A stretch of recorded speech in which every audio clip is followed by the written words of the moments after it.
We're extremely honored to have this collection of nearly 40 works on paper from the collection of Frances Dittmer.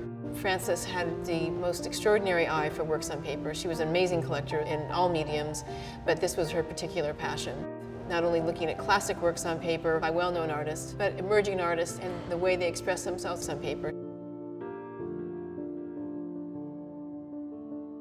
The work on the left is by Brice Marden, which is from 1982. And you have a 6x6-inch work on paper, which is really anchored by this wonderful sort of T, this post and lintel, which relates to works he was doing at the time based on certain aspects of Greek architecture.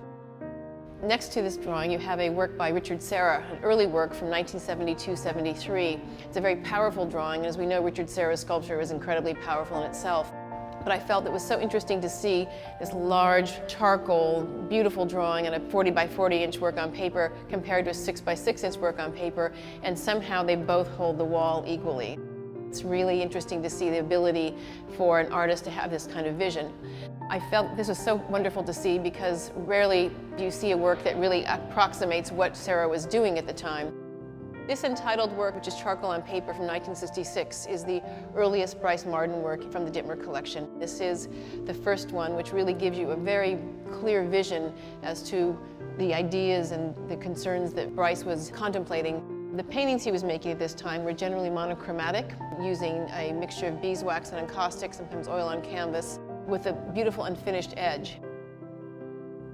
Just next to it, another work by Brice from 1995, so we have nearly 30 years later, this whole idea where the grid has actually collapsed into these wonderful organic forms and lines. This is a beautiful two-part drawing with this almost cordovan-colored ink that seems to have the gesture of almost one continuous line, as if the hand was never leaving the page.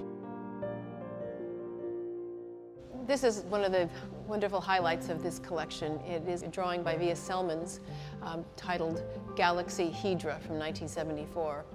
Via is an extraordinary artist whose work has really been about observation and aspect of nature in a very conceptual way.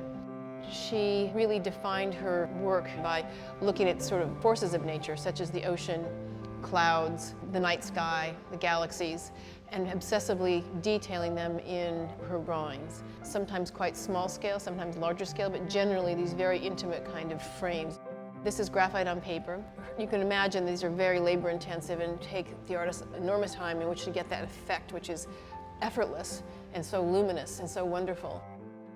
As I mentioned, Franny had a fantastic sense of not only surfaces and textures and looking at drawings that spoke to her in that way, but also moved on to new generations of artists. And this is a work by a fantastic Los Angeles-based artist, Marc Bradford. The work is titled Section T3, and it's from 2010.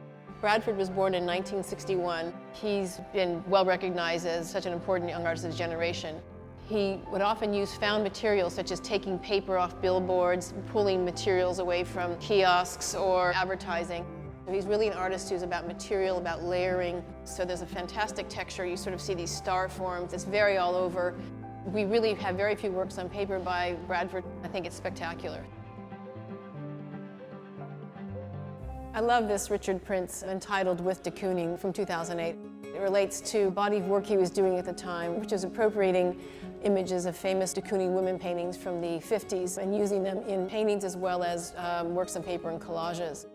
As you know, Richard Prince became known in the late 70s, early 80s as someone who was using appropriated imagery, and it was very much a part of the exploration in terms of what is original from a generation of artists such as Robert Longo and Cindy Sherman. The With de Kooning is terrific because he's actually taken a de Kooning painting, but at the same time has gone into it on his own using other found imagery, which is that from pornographic magazines. And he's used the reproduction as well as his own hand to create these sort of dynamic juxtaposition of figures.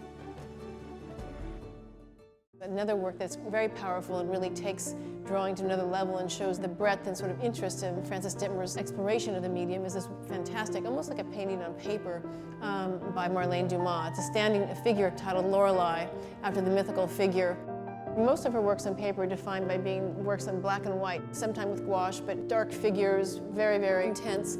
But here you have this metallic purple paint, which is almost in itself something incredibly indulgent, one of the most powerful works I've seen by the artist.